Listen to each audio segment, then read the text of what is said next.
Welcome to A Magical Life, Health, Wealth and Weight Loss. I'm your host, Magic Barclay, lead practitioner at Holistic Natural Health Australia and #1 best-selling author. In this podcast, I aim to give you practical tips on how to accelerate and sustain your health, increase your financial, spiritual and emotional wealth, and to look at something that haunts many of us needlessly, weight loss. In some episodes, I'll have guests available to give you even more tips, but in others, the floor is yours. Drop us a line at A Magical Life Podcast on Facebook and let me know what you would like to know more about. Now, sit back and enjoy, because it is time for you to create and truly discover a magical life. Welcome back to A Magical Life. I'm your host, Magic Barclay, and today we're talking about mold. So why are we talking about mold? Well, it has many symptoms, and in many countries it goes unnoticed, unrecognised and untreated. Now, I live in Australia, one of the moldiest countries in the world. We have temperature fluctuations, we have hot, cold, we have humid, we have dry, we have snowing, we have bushfires, and the constant change of temperature wreaks havoc on our homes. The modern trend with building homes is to make everything airtight, everything sealed, almost like nature can't touch you at all. But what does that do in a moldy situation? It actually causes a moldy situation. Without airflow, you are actually increasing the chance of mold in your home. Now, what happens if you recognize you have mold in your home and you move? Great, leaving the environment, terrific. But the mold is actually inside you. It's moving with you. It's on your furniture. It's on your soft furnishings. It's in your clothes, but it's in you. So that all sounds pretty scary, that you can't actually escape mold, but you can treat it. And the first thing to really look for is the symptoms. Now, at Holistic Natural Health Australia, we don't treat symptoms, but we do look at what they're telling us. But more about that in a minute. What is mold? Mold is a fungus, and it's the great survivor. Of all things on planet Earth, mold is the one thing that's near impossible to get rid of. What does it do? It actually recycles things. So mold breaks things down. You'll notice that in your compost heap, there's mold. Why? Because it's breaking down the scraps and it's actually making them useful. Mold has been used in chemical warfare. Mold has been used in medicines. Mold has been used in a number of different areas or facets because it is the great survivor. Now, to simplify what mold does in your body, it suppresses your immune system. Now, we've talked before on the podcast about how some bacteria actually kill fungus and virus, some viruses kill bacteria and fungus, and some fungus, including mold, kill bacteria and viruses. Now, they have this symbiotic relationship within you. In fact, let me just put this back out there. We've discussed it before in a previous episode. But at least 70% of the cells inside your body are non-human. Some of them are mold. Some of them are not bad mold. Not all mold is bad. There are actually 37 types known of mold. Not all bad.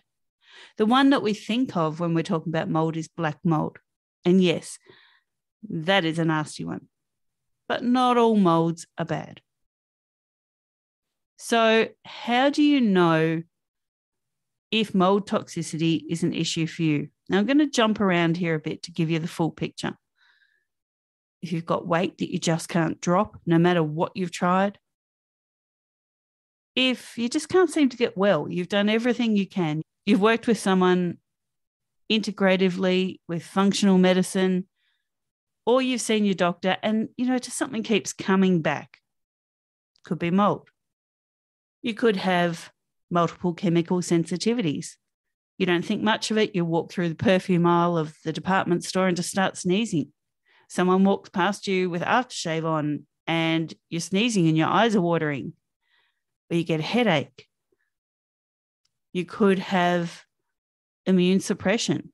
As I said, you get sick with every little thing and it never goes away. You might have white spots on your skin. Now, in the past, we thought these were all sunspots. Some are not. Some are actually an indication that you have mold toxicity.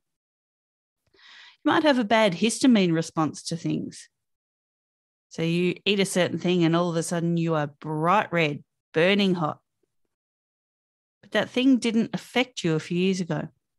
You might find that some supplements that you're taking have that same effect and that you just don't feel well on them. Other symptoms of mold toxicity are inflammation, methylation issues, emotional fatigue, adrenal fatigue, and virus activity and candida activity or bacterial activity that you just can't get rid of. Why? Because mold. So back to what does mold do? It actually, as I said, it recycles, it decomposes things. It's what is making your compost heap work. So within you, it's actually doing the same thing. It's helping you when it's not in overabundance. Some mold enzymes can actually help you break down certain foods. It can help you break down certain bacteria. And that's how penicillin came about, because it breaks down bacteria. How does mold replicate? Well, it creates spores. I don't know if you've ever seen a fern leaf and you look at the underside of it and there's all these little spores, tiny little baby plants waiting to be spread by the wind or an animal to find their new home, strike roots and start growing. Mold's doing the same thing inside you. Now, we talked about black mold, but there's also red spores, grey spores, blue-green spores, which are the penicillin type. As I said, there's 37 types of mold, not all bad. But today we're going to focus on the mold that makes you sick. So when under threat, mold actually dispels or emits those spores that we talked about. It shoots out a thing called mycotoxin, which is actually a poison, a very mild poison, but it weakens the territory that the mold is invading. Now, all this is happening inside you and you have no idea. It hides behind biofilm in your microbiome. More about that later. And if you're trying to really get rid of an infection and it won't go, why? Because your microbiome has been changed by the mold. Why? Because it wants to survive. So what are some mold symptoms? Well, this would be the longest podcast known to human beings if I was to list all of them. But let's just name a few. Recurrent infections, allergy to penicillin grass dust, recurrent yeast infections, any of those classical symptoms of not feeling well that just don't go away. So we're looking at runny nose, sniffing, postnasal drip, dry, irritating cough, especially first thing in the morning. You're really looking at a possible mold exposure. Symptoms of mold exposure can actually appear months after the exposure. So people say, but I left that house. Yeah, I knew there was mold and I'm okay now, I left. Well, remember those mycotoxins and spores? They're inside you. They traveled to the new place with you. And that's when your symptoms can hit. So falling sick easily, chronic fatigue, a kind of feeling of an electrical pulse on your skin, like a buzzing, shocks that travel up and down your spinal cord, nerve pain. These are all more symptoms of mold. In kids, it's things like frequent infections or viruses, acting out emotionally at school and at home. Mold affects the brain, and we'll actually talk more about that in a minute. It's things like PANDAS, OCD, depression, allergies, panic, tics and throat clearing, bedwetting. So kids can be affected by this, and they're not going to know it's because of that patch on a wall, or it's because the house is a bit damp from the evaporative cooling, or they're not going to know it was the house that you just left. It could be anything. So you really do have to ask, this is a symptom. What is it telling me? So as I said, mold is the great survivor. Now, it affects every system of the body. And each system will have a few key indicators that it's not happy. So things like food sensitivities, chemical sensitivities, as I mentioned before, hormone imbalance, cardiovascular issues, chronic fatigue or chronic pain, skin problems, digestive issues, low immunity, respiratory disorders, urinary infections, neurological symptoms, insomnia, sinus infections, psychiatric problems. These are all more symptoms of mold toxicity, because mold has to hijack your systems in your body. It needs to survive. Now, in my teachings, I talk about the PNEI of trauma, so the psycho-neuro-endo-immunology of trauma. Why? Because addressing previous traumas or current traumas is vital. Mold reactivates feelings and emotions, something that you think you might have dealt with from when you were 3. If you're exposed to mold, it will actually play on those things from your past. You might be driving past a shop. It triggers a very, very faint memory of something that happened when you were 3 or 4, something that we call an adverse childhood experience. And guess what? All of a sudden you're crying, your nose is running, you feel unwell, you might get a tummy ache, you might get chronic pain, you might just feel really exhausted and you don't know why. Mold is pulling the strings in your limbic brain. Mold actually crosses the blood-brain barrier as well.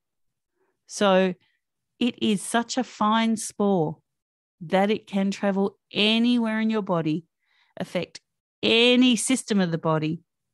And when it gets to the brain, you look for things like intolerance to noise, smells, tastes, sight. Bright light might hurt your eyes. These are all stress responses to the mold, not to the smell, not to the noise, not to the sight, not to the taste. When your nervous system is attacked, things like anxiety, depression, headaches, migraine, vertigo, insomnia, muscle twitches, daytime sleepiness, seizures, problems with balance, slow reflexes, these are all signs that you could have mold toxicity. Again, we don't treat those symptoms. We look at what caused it. Now, it's really important to know that mold can actually cause unusual responses to medication and supplements, as I mentioned before. So people on anti-anxiety or depression medications, sleep medications, if you're having a really low reaction to the medication one day or for a couple of days, and then all of a sudden you feel like you almost overdosed on it, but you're taking the same dose, that's a suggestion that mold is behind it. Things like the sneezing, as soon as you wake, you just start sneezing, sinusitis, runny nose, swollen lymph nodes around the jaw, allergies to newly cut grass, ringing or popping or itchy ears. These are also signs of mold. Again, we don't treat the symptom. We say, what is causing this sinus disruption?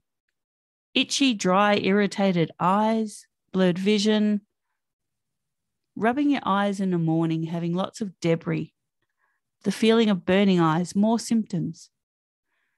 Now, how often do we think, oh, it was just something I came in contact with? Oh, it was just because I walked through a store with lots of chemicals, or my neighbour cut his grass, or I don't know, I was gardening, might have got dirt in my eyes. There's only so many times that you can explain away symptoms before you have to look at what's causing them. Now, we talked about immune suppression with mold, and this is the big thing. In this day and age, everyone's scared of a virus. And, some viruses can be scary. Some bacteria can be scary. But there's one fungus out there that definitely is, and that's because it's going to suppress your immune system. It doesn't matter how you deal with the situation of a virus. If you have mold toxicity, you can't fight. Your innate immune system and your acquired immune system are dampened, and you cannot fight anything with mold on board. Now, I discussed hormonal issues. Things like hunger, thirst, temperature issues. Yeah, they could be menopause. Or they could be a period. Or in guys, they could be andropause. Or there could be a change in your circadian rhythm. But if it continues, think mold. The skin will show up mold toxicity straight away. Why? Because it's a huge part of your innate immune system, the immune system that you're born with. So things like hives, skin infections, eczema, dermatitis, psoriasis could be an immune response to mold. How often do we go for those corticosteroids, fix the problem that we see, but the problem is still there? When we're looking at the digestive system and how mold affects it, you could be looking at irritable bowel, diarrhea, constipation, vomiting, especially with mold-type foods like mushrooms and coffee. You could have bloating, food sensitivities, ulcers, sweet cravings. Now, these are all common symptoms. So by addressing the cause, looking for the cause, you're going to knock out a few things.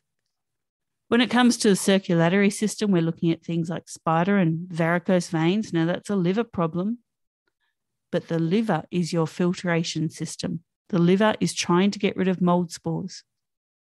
You could have irregular heartbeat and palpitations, iron deficiency, anemia, Raynaud's.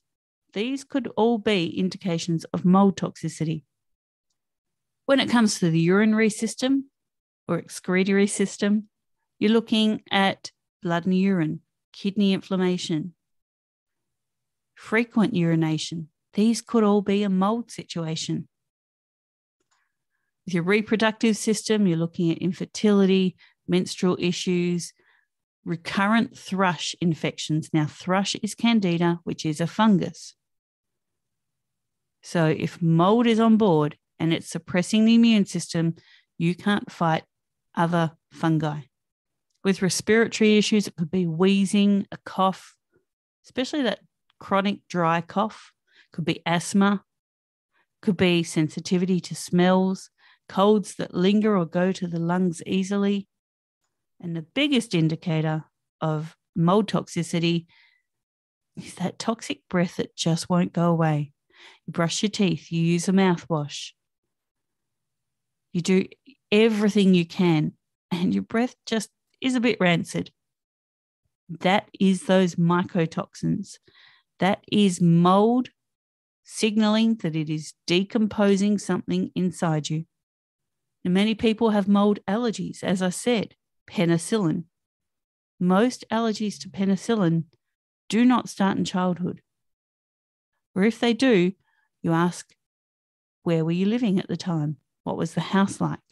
An allergy is an immune response to something. So in the case of a mold allergy, it's your body trying to fight mold. It's your body screaming at you saying, there are mold spores, mycotoxins here. Please help me clean house. Now, mold has favorite foods, and those are carbohydrates. So sweet cravings that we discussed before. The other thing that has a carbohydrate craving is candida. Again, another fungus. In fact, all fungi love carbohydrates because they're easy for them to break down. They want to decompose things. That is what they're going to seek. And so they're going to tell you that you have to consume them. Without sugar, you can't actually feed mold. So some of the symptoms will die off. There's been a huge switch over the past decade to sugar-free diets. And that's great if you're fighting mold. Don't forget your body still needs sugar. So your body still needs glucose in order for your brain to work. So it's having good sugars, healthy sugars, rather than processed things. Now, that's a lot about symptoms, and it sounds very doom and gloom. But what are the steps to treating mold? Well, first of all, you need to treat the environment that you live in. Now, by bleaching things, scrubbing things, spraying chemicals on them, guess what? It's not going to do it. By getting the mold out of your shower, digging out the silicone and putting more silicone in, guess what? Not going to do it. Silicone is actually mold.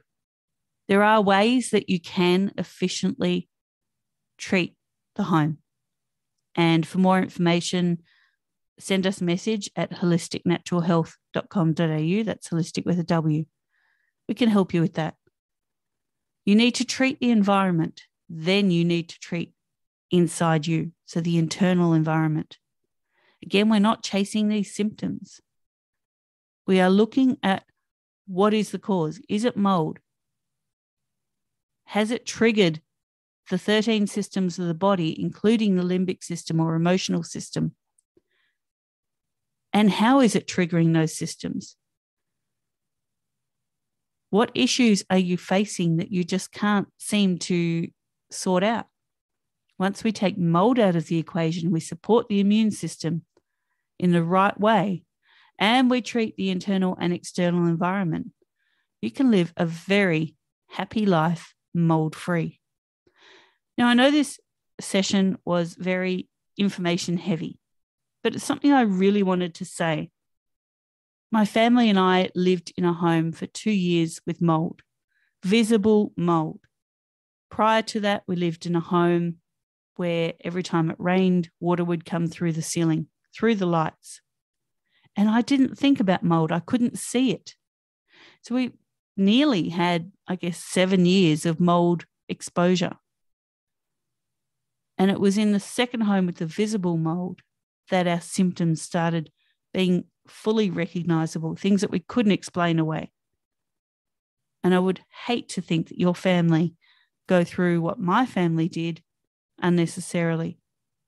There are ways that we can treat mold. It is not a death sentence for your health. It's an opportunity. It's an opportunity to change your environment, internal and external. It's an opportunity to treat a whole cavalcade of conditions you may be experiencing. Because when you take mold out of the equation, other things can heal. As I said, send us a line at holisticnaturalhealth.com.au. That's holistic with a W.